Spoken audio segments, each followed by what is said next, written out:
Hi everybody, welcome back for English 9. Today we are going to review a few items that we did the other day. I'm going to try to put this in presentation mode so it's a little bit bigger on my screen compared to the last time. Get rid of this little box and we're ready to roll. Okay, so welcome again, and I'm going to share my lesson with you at this time. First of all, I hope you had a great weekend and did something fun. It was really nice weather on Sunday, so hopefully you got outside. And today you should be able to find your seat, hang your bag on your desk, put it under your seat, hoods down, masks on, whichever mask you have for today, and then have your Chromebook out to begin. We did a little book pass the other day.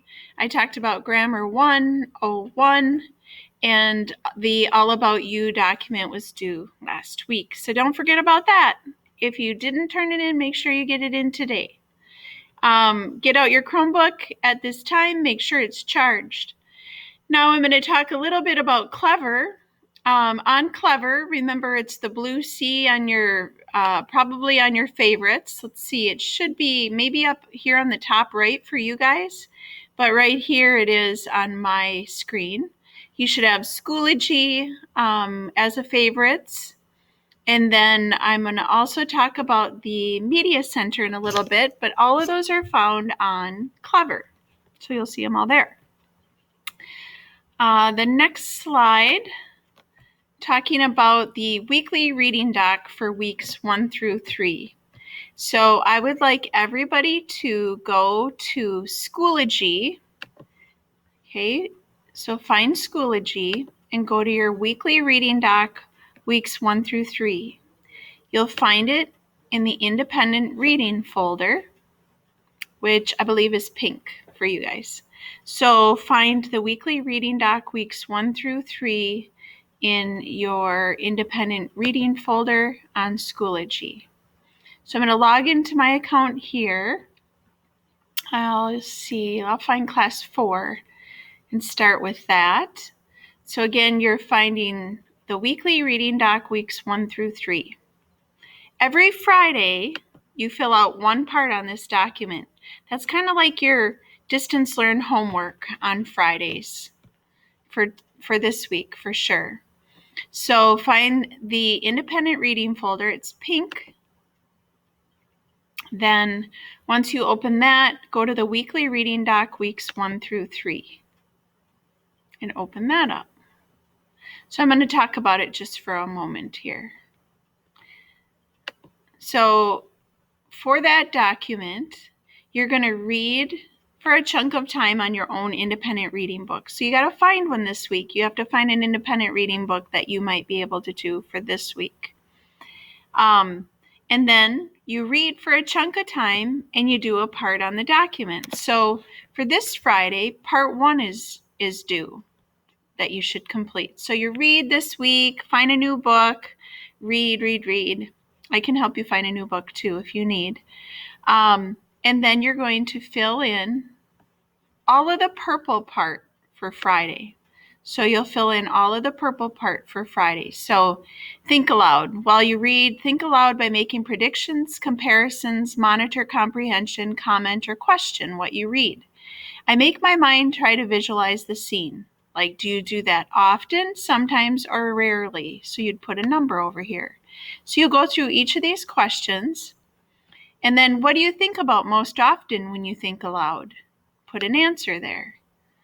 Maybe you're thinking about lunch, okay? Maybe you're thinking about somebody you like. I don't know. Maybe you're actually thinking about the story, which you're supposed to. Why do you think about that most? Okay, so you're filling in the purple part for Friday, the September 18th. Okay, so the purple part only. The pink part will be for the next Friday, whatever date that is, the 26th or 7th or something. And then the next Friday is the KWL chart, and I'll talk about that Friday. So one part per Friday. Then this whole document is submitted on Schoology Friday, October 2nd. Okay, So again, that's the weekly reading doc. It is found in the pink independent reading folder, and you do one part per Friday for stuff that you've read for that week. Okay, so that's kind of like always a Friday assignment, the weekly reading doc, just one part of it. Is this whole document due Friday the 18th? No, only the purple part. And then the whole document is due and submitted into Schoology on Friday, October 2nd. Okay, are there any questions about the weekly reading doc parts 1 through 3? It's for like our first 3 Fridays. So you got to find your own independent reading book coming up. Okay, all right. I'm going to click out of that, and I'm going to move on to the next thing here. It says, when is the weekly reading doc due? You'll submit it for weeks 1 through 3 on Friday, October 2nd on Schoology, but you do one part per Friday. So for this Friday, you do the purple part, the next Friday, the pink part, the next Friday, the brown part. Okay? And then submit it on Schoology. Questions about the independent reading document? All right, I will now talk about the book pass document. Again, the book pass document's under independent reading. And for that, on the book pass document, you open up your own copy, and you're going to be listening to the 2 links that are at the top of the book pass document. That will help you try to find a book that you like. So once your document's all filled in, please continue to listen to those links because you might find other books that sound interesting to you. So listening to these 2 links, that's why you need headphones or earbuds for this class. Keep them in your bag because also if I ever have a sub, then you'll also have them so you can listen to my lesson this way on your own screen. So the book pass document is due this Friday, the 18th of September. You're going to write down the book titles and authors, little notes, and then pick a genre code from the bottom that book fits. And then you're going to put a 1 to 5, like low, I'm not interested, 5, that sounds really good, I'm going to read that book. Okay, so you're filling that chart in and then submitting it on Schoology for Friday, September 18th. Are there any questions on the book pass sheet? Anybody have a question on the book pass sheet? Okay. Again, don't forget about the genres. Remember, fiction is fake, so I always used to get them mixed up. Nonfiction is not fake, so it's true. Fake versus not fake. Okay. Working on that book pass sheet, that is due Friday, September 18th. So you got the weekly reading doc. You'll do one part per Friday. So part 1 for that is due Friday the 18th, but you don't submit it on Schoology. And book pass sheet is due and submitted on Schoology for Friday, September 18th. So that's our coming Friday. I want to look at the media website so that you know how to request books or look for books. So you have to find Clever. Find Clever. So your Clever might be up here in the top little column. You might have saved it as a favorites down here. So Clever. You have Schoology. That's one thing that you'll use a lot in Clever. Might be here. You'll have Grammar 101. That's another thing for Clever. But then if you go to the CIHS Media Center and click that, this is how you can request books from our library. Book hold request or request a book. You can go in and fill that document out, and the library people will help you get that book. So if you need help to request a book, let me know, just looking on your computer. If you want to look up a book, you go to the Alexandria Book Catalog. So that'll tell you, does our library have that book or not?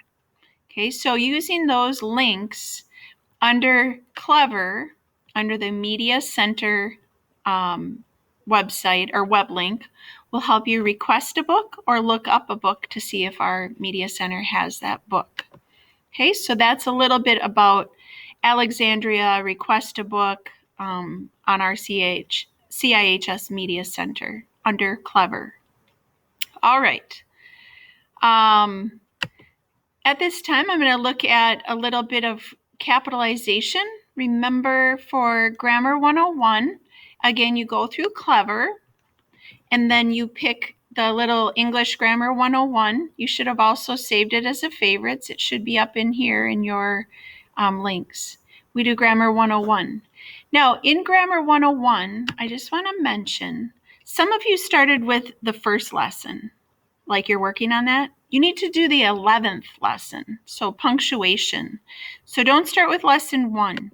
You should be all the way on to lesson 11 with, capitalization, not punctuation. Capitalization, lesson 11. So you got to kind of scroll over to find lesson 11, because some of you started with lesson 1. So it's capitalization, names of people, titles, places, groups of people, names of things, names in school, names on the calendar, firsts, conventions, and then do the review. Do not do the post test outside of this class. So you got to take the test in class, okay?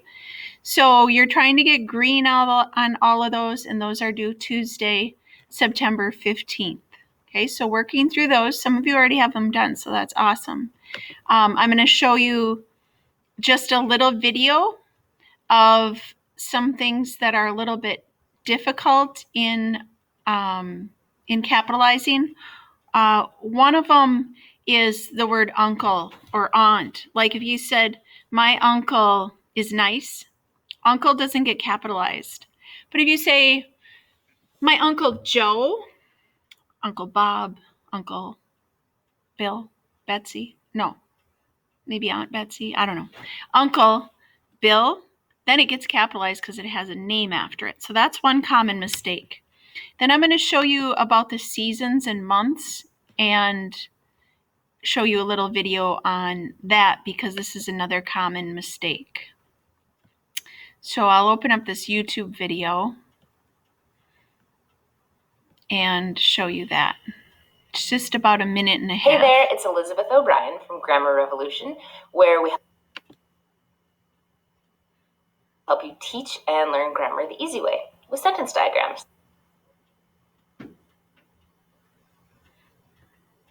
Kind of has to buffer here a little bit. And today I'm coming to you with 2 confusing capitalization rules. That's a mouthful. So confusing capitalization rule number 1 is that we capitalize the days of the week and we capitalize the months of the year, but we don't capitalize the names of the seasons. So don't capitalize winter, spring, summer, or fall unless it's at a place in a sentence that it would need to be capitalized otherwise, like at the beginning of the sentence. So here's an example. Last summer, we watched fireworks on a Tuesday in July. That's how that should be capitalized. All right, and confusing capitalization rule number 2 is that we capitalize north, south, east, and west when we're referring to specific regions. So this is a really common one that kids get wrong all the time. So like if you just went up north to your cabin, you don't capitalize north. But we don't capitalize these words when we're using them to refer to directions. So you would say, I love hiking and camping in the West. That would be capitalized. But if you say, in order to get to my house, go west on Highway 35, then you wouldn't capitalize it in that sentence because we're using it for directions. So if you said, I went out east for the summertime, would you capitalize that? Yep, you would, okay?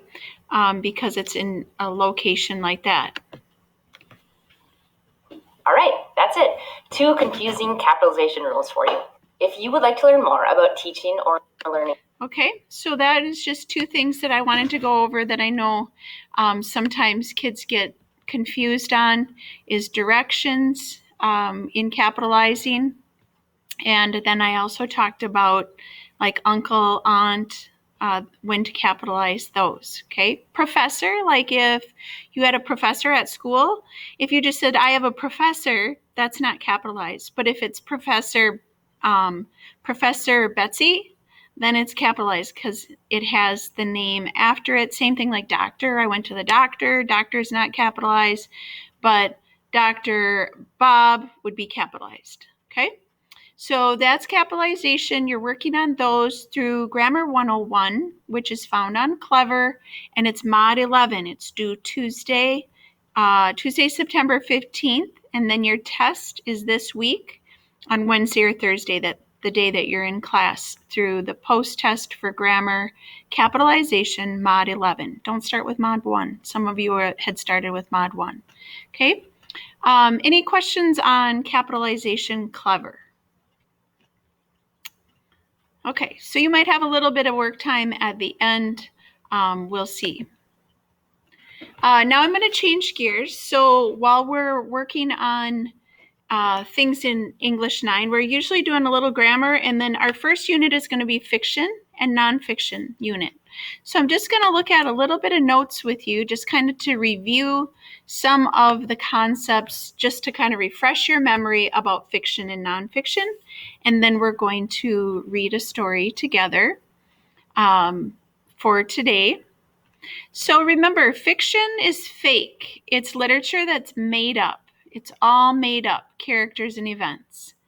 Nonfiction is explaining or describing something real. So it's not fake and it's informational text. It's real stuff.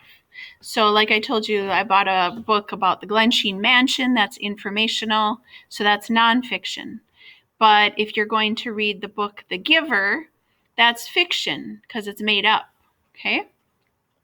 When you think about fiction and nonfiction, the purpose of these is, oops, that scrolled a little too far. Let's get back here. Fiction has purposes as well as nonfiction.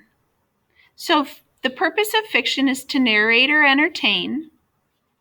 The subjects are usually made-up events and characters, and the narrator is a character may tell the story. Okay, so the character might be in the story, that's first person. They might not be in the story, that's third person. Nonfiction, so not fake, so true stuff, is to explain, inform, persuade, describe, entertain. The subjects are usually fact-based or real, so they're not like characters. And the narrator is the author, who is the speaker. You have different kinds of fiction, like short stories, novel, and novella. That's like a short novel is a novella. Forms of nonfiction would be autobiography, biography, essay, journal, news articles, speech, and report. Literary nonfiction may use some literary elements as fiction. There are different forms: autobiography, biography, and journalism. Okay.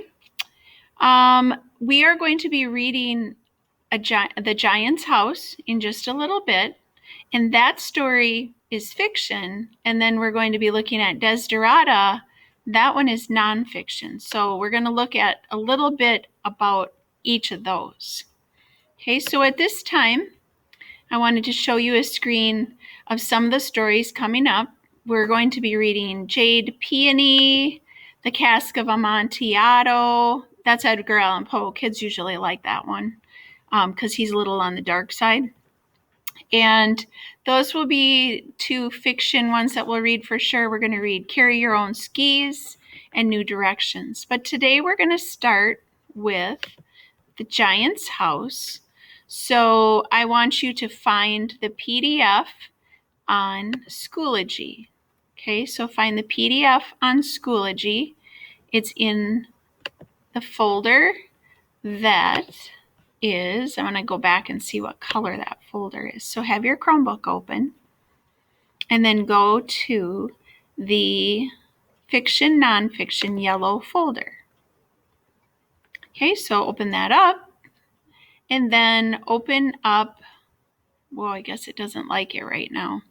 Open up the PDF to the story, A Giant's House.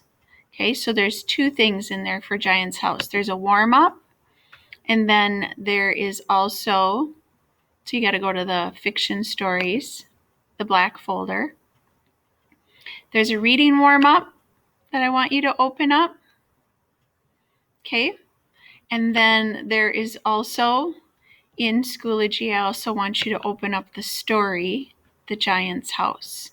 Okay, so have those two items opened because we'll do the reading warm-up first and then we will do the story.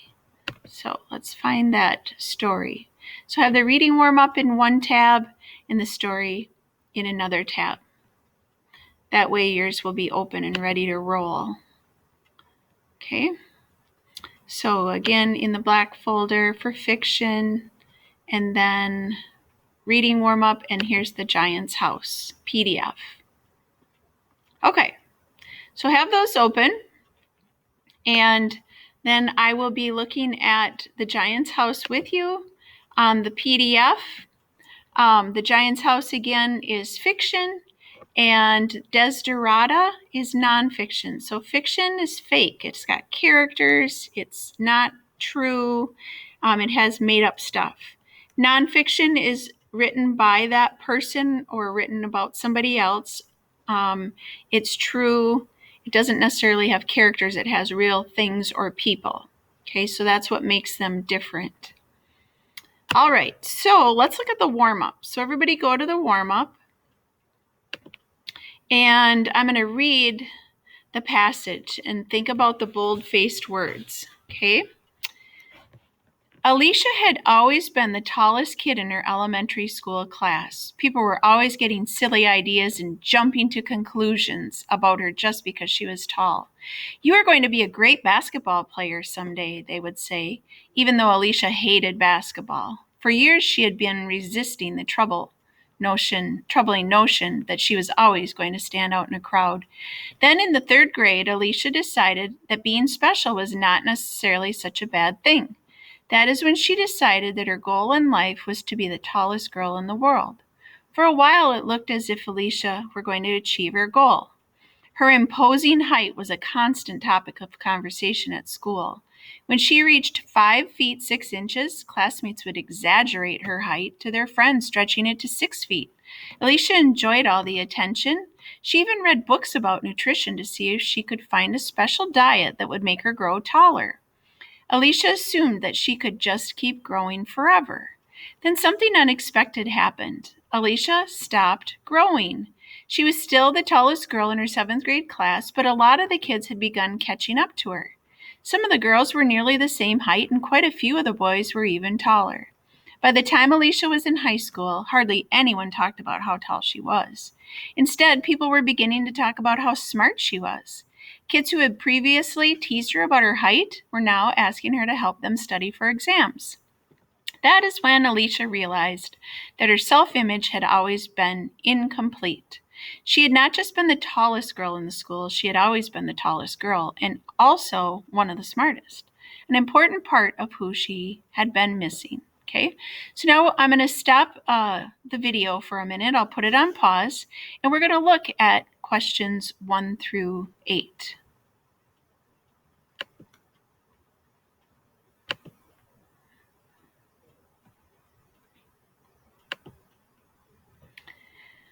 Okay, coming back at this time, now we're going to look at the Giant's House. So you should have the Giant's House open. I did a PDF because we can't share the books anymore. So here is the story. If we don't finish the story, you'll have to finish it on your own, okay? So, The Giant's House by Elizabeth McCracken. This is an excerpt from a novel by Elizabeth McCracken set in a small town during the 1950s. The story revolves around James Sweet, the world's tallest boy. The story is told by Peggy, the town librarian. Okay, so The Giant's House. James took out books on astronomy, pathology, sciences at once about tininess and height. He approached the desk with books he'd liked and asked for more. He knew it was easier to find more books with a good example in hand. Then one day in the first months of 1955, I remember looking over his head at some awful, persistent Christmas decoration. A story had stuck to the ceiling. He came to me without books. His height had become unwieldy. He reached out to touch walls as he walked. sometimes leaving marks way above where the other teenage boys smudged their hands. I want books about people like me, he said. Okay, so you can see that it's in the library, and he wants books about like me, himself. I thought I knew what he was talking about, but I wanted to be cautious. What exactly about you? I asked. I made myself think of all the things he could have meant. Boy Scouts, basketball players. Never jump to conclusions when trying to answer a reference question. Interview the patron. Tall people, he said. So she didn't expect tall people. Just tall people in general? Very tall people like me, he said, clearly exasperated with my playing dumb. What they do? Okay, I told him. Try the card catalog. Look at the big books on the table. See those books? I pointed. Those are books of subject headings for the card catalog. Look under the words that you think describe your topic. James was used to me doing this. I gave directions but would not pull the books off the shelf for him. My job was to show people, even people I liked, how to use the library, not to use it for them. Dig around, I said. Try height, try stature, then look in the catalog for books. So the eye of the story is the librarian in the story. Okay, so she's telling him, go get your own books. He nodded, leaned on the desk, and pushed off. An hour later, he headed out the door. Did you find what you needed? I asked. So I means that it's in first person. Somebody in the story is telling the story. There isn't anything, he said. There was one book that sort of was about it, but I couldn't find it on the shelf. There's something, I told him. Come back. We'll look for it together. That night after closing, I hunted around myself. The only thing under stature was a book about growth and nutrition. I tried our 2 encyclopedias under height and found passing references, not much. In truth, my library was a small-town place and this was a specialized topic. Still, I was certain I could find more. I got that familiar mania. There is information somewhere here and I can find it. I have to. A good librarian is not so different from a prospector. Her whole brain, a divining rod. She walks to books and stands and wonders, here? Is the answer here? The same blind faith in finding, even when hopeless. If someone caught me when I was in the throes of tracking something elusive, I would have told them, but it's out there. I can feel it. God wants me to find it. That night I wandered the reference department, eyed the bindings of the encyclopedias, dictionaries, atlases. Please excuse this interruption.